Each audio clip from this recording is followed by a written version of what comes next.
Greetings and welcome to the Vortex. I'm your host, Daniel Allen Jones, and I'm very honored to be joined here by both George Knapp and Jeremy Corbell.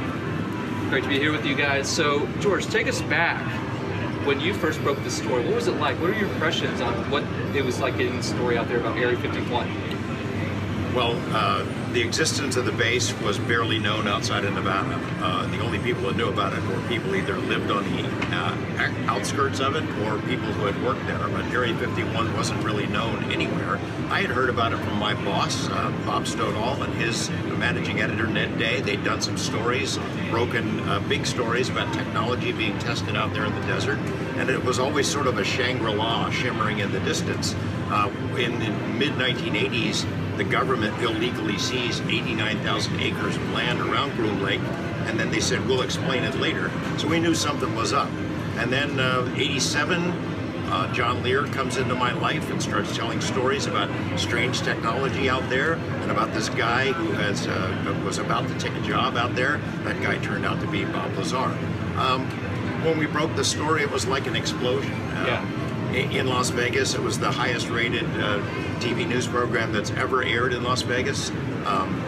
It went all over the world in a flash. In the pre-internet days, there have been movies and books and TV shows and magazine articles, and it's now known everywhere. It's the story that launched 1,000 products, t-shirts and novelties and board games and rock bands and beers and anything you can imagine. And if I had owned a little piece of all those things, I wouldn't be here today.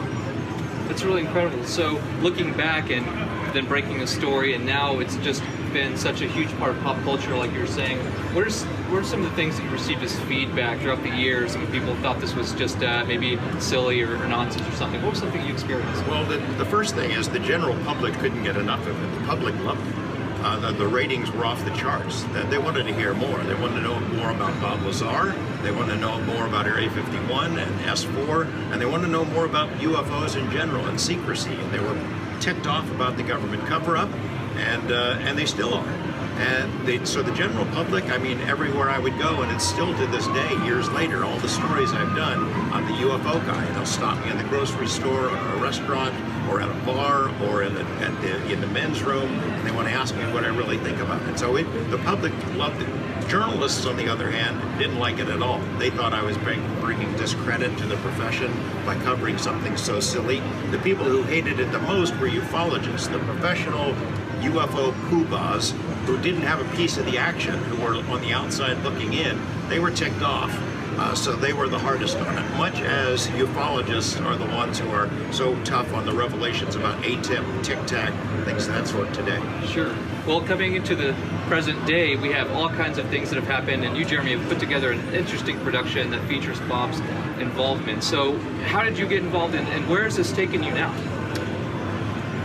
Well, I guess very simply, I was able to make a documentary on Bob Lazar. Had not been done to show him in his private life, right? George had been for 25 plus years trying to get Bob to continue to just remind people of his story, and it was hard to do. Bob is reluctant in that way, and I think just through determination and willpower and having a good recommendation by George, Bob opened up to me to a degree that he hadn't before personally. So then that allowed me to make this film and show the viewers a little bit more about who Bob is rather than just about his claims, because that tells you a lot about his claims, who he is. So the film is called Bob Lazar, Area 51 and Flying Saucers, and it's available everywhere. So. Incredible. Well, I appreciate you guys taking the time to come out today. Jeremy, it's an excellent production. We're really looking forward to the feedback. George, excellent to have you. So if you guys can stop by Area 51, don't go past the line. No. You'll regret it for sure. Take some pictures if you'd like to, but we'll see you next time in the Vortex. Awesome.